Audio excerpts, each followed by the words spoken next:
Est-ce que l'on court mieux avec une chaussure qui coûte 150 €, 180 €,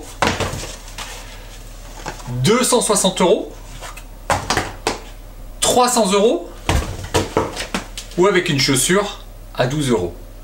C'est ce que je vais te montrer aujourd'hui dans ma vidéo. Tu es bien sur la chaîne de Damsel Conero et on voit ça juste après le jingle. Alors oui, vous êtes bien sur la chaîne Damsel Conero et effectivement, je veux évoquer avec vous un sujet autour des valeurs des chaussures, car vous voyez, est-ce que finalement c'est indispensable de courir avec une chaussure à plaque carbone à 300 € avec sa ZoomX et le reste? Donc effectivement, moi je pense que c'est pas forcément nécessaire, en tout cas quand on démarre ou si on n'a pas encore une foulée complètement aguerrie et une foulée hyper rapide. Et donc par conséquent, j'aime à croire que le running reste encore le sport le plus accessible possible, notamment en vous présentant cette chaussure à 12 € que j'ai testée. Pour vous les amis, de la chaîne depuis le premier jour, j'ai décidé de vous faire un immense cadeau juste après le générique. On se retrouve. L'idée en fait aujourd'hui de ce test, c'est de pouvoir vous présenter la chaussure la moins chère du marché, en tout cas ça s'y rapproche, avec la Kalenji Ekiden One de chez Decat à 12 €. Alors vous allez me dire, 12 € c'est assez incroyable. Oui, c'était aussi ma vision et donc du coup j'ai voulu m'en assurer en la testant. Donc vous retrouverez le test à la fin de cette vidéo et vous allez voir, c'est assez saisissant parce que finalement quand on fait un point autour du design, alors on peut clairement voir que ça n'a rien à voir avec ce qu'on teste jusqu'à présent. La dernière en date c'était celle-ci, donc vous voyez on passe de ça à ça. Donc franchement vous voyez c'est quand même pas tout à fait la même chose. Ce qui était effectivement aussi assez perturbant dans le design, au-delà de voir quelque chose d'assez minimaliste, on voit aussi cette semelle complètement blanche, sans rebord, et donc du coup on peut se poser la question de la durabilité déjà de la semelle, ça c'est un fait, mais également l'accroche que peut avoir cette chaussure, notamment par temps humide, mouillé ou voire sous la pluie. Parce qu'effectivement, là encore, on peut s'apercevoir que ça peut assez vite glisser.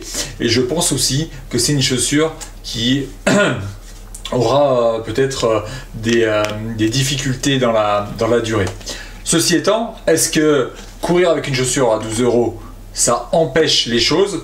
Franchement, moi je pense pas que ça puisse empêcher de faire de la course à pied. Après, il y a des choses que je vais vous transmettre juste après pour vous dire quelque part comment ça s'articule et pourquoi on passe sur des chaussures souvent à 120 € par rapport à cette chaussure là. Maintenant, en termes de design pur, on peut voir que c'est quand même juste une chaussure de base, de running de base ou de, on dira vulgairement une basket, mais on peut voir quand même qu'il y a une certaine flexibilité quand même, une certaine légèreté. Ça fait 180 grammes, donc sincèrement il faut voilà, quand même la tester parce qu'on se sent vraiment léger avec. Alors il me semble important de vous parler aussi du confort de cette chaussure. Donc je vous le rappelle, hein, cette Ekiden One de chez Kalenji à 12 €. Alors en termes de confort, moi ce qui m'a plu c'est sa légèreté, hein, je vous l'ai dit, 180 grammes, ça c'est franchement le top du top. Je crois que c'est presque une chaussure d'athlète en termes de poids. Après, donc en termes de semelle, on a parlé de la semelle extérieure, mais la semelle intermédiaire, elle est très raide, très dense. Et donc du coup ça peut taper un peu, notamment ça engage forcément énormément les muscles et notamment les tendons, donc il faut quand même être assez costaud. C'est assez incroyable de dire ça, mais il faut être assez costaud quand même musculairement pour porter ce type de chaussures, notamment en piste ou sur des événements. Après, c'est une chaussure qui globalement est très aérée, notamment le vent passe très bien à l'intérieur. Maintenant, excite le semi-chausson qu'on peut voir sur toutes les autres Keep-Run notamment. Là, on est sur plutôt une chaussure avec une languette traditionnelle, avec une petite semelle qui est peu épaisse, et derrière on a très vite la semelle intermédiaire et la semelle extérieure, et donc on sent un caoutchouc, un plastique assez dur, et là là c'est plutôt moins confortable. Ceci étant, sur une séance de VMA, voilà, c'est assez rigolo de tester, parce que finalement on pourrait presque faire un temps intéressant avec cette chaussure, malgré le fait qu'elle ne coûte que 12 € et qu'elle manque un certain nombre de standards de la chaussure de course à pied. Après, il y a aussi des points d'attention, notamment autour justement du mesh. Donc là, ce sont des parties souvent qui s'abîment, notamment les coutures qui sautent. Ici également, même si Decat a mis un petit renfort à gauche et à droite, on sent quand même que c'est faible, et je pense qu'effectivement c'est une chaussure qui, dans la durée de vie, si vous l'utilisez tous les jours, peut assez vite s'abîmer, et donc du coup vous risquez assez vite de vous retrouver à devoir changer de basket.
De voir le test sur piste, et justement ce qui est intéressant, c'est votre retour.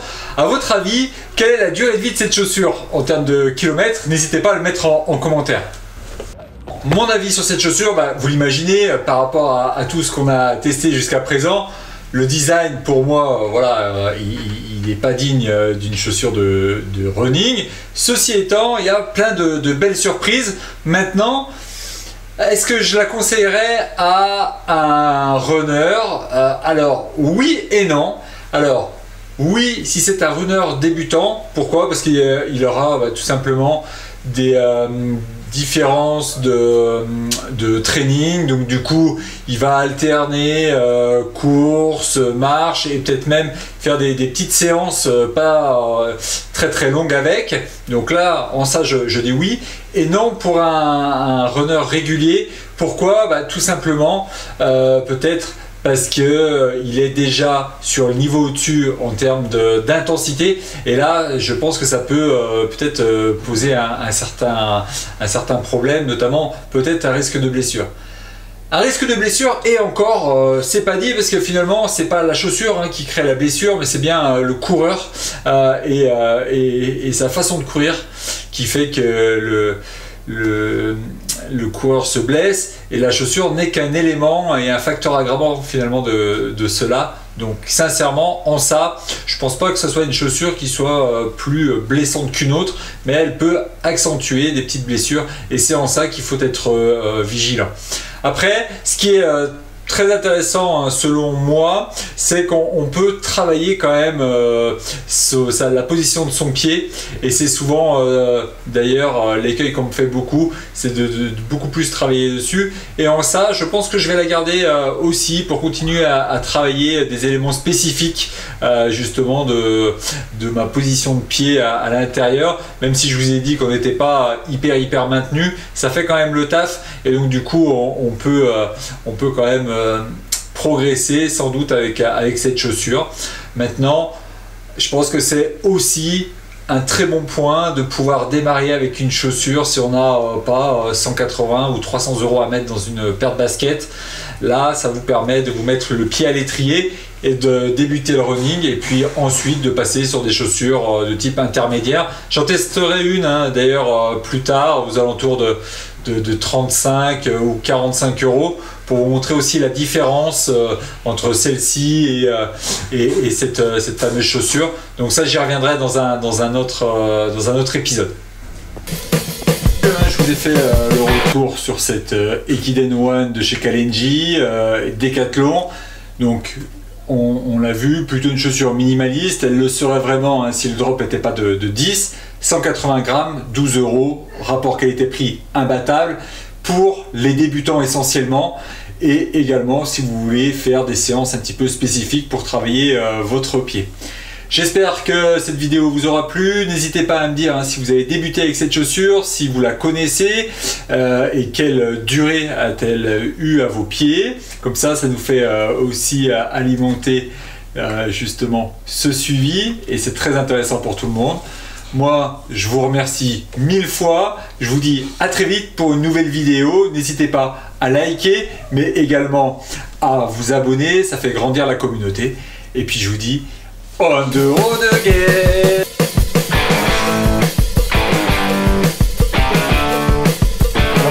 J'ai décidé tout simplement de vous faire plaisir parce que vous le savez, je teste beaucoup de choses. J'en donne également beaucoup à travers des jeux concours sur mon compte Instagram, Damsel Conero, mais finalement je ne peux pas offrir à tout le monde, et donc du coup j'ai décidé de vous transmettre un condensé des meilleures offres du moment sur mon compte YouTube. Sous chaque vidéo vous retrouverez l'ensemble des liens pour les produits afin que vous puissiez les retrouver de façon le plus remisée possible, la meilleure offre.